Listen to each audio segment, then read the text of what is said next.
How's it going, guys? My name is Dag. I have two short poems for you.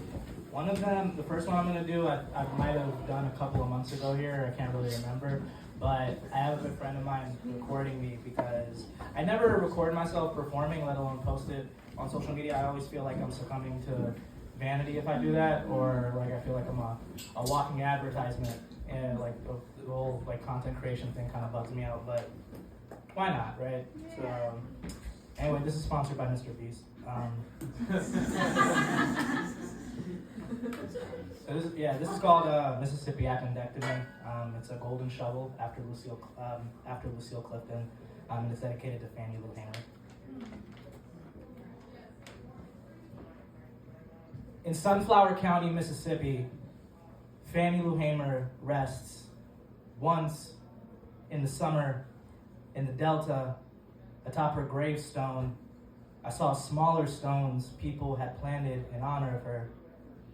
Like children lying with their mother, I thought to myself, I am sure if I were more cynical, I could find a joke in there somewhere. The fact that she couldn't have a child of her own, the state and their idea of service.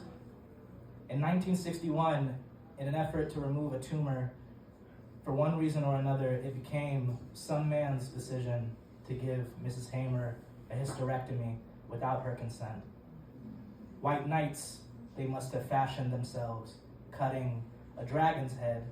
It was so commonplace in the South, this practice, that it had its own name, Mississippi Appendectomy.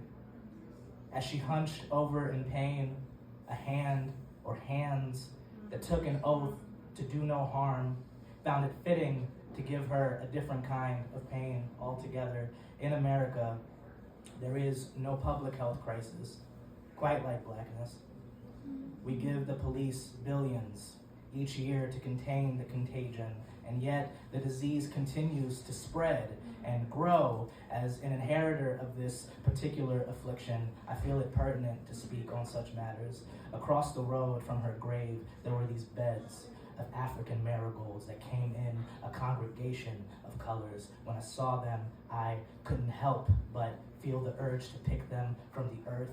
It took everything in me not to take my hands and rip them from their roots. I was mortified and fascinated at my own desire to take such beautiful things and wipe them from the earth. Who had chosen me to make such decisions? These African marigolds who cannot help but grow and spread wherever they are put.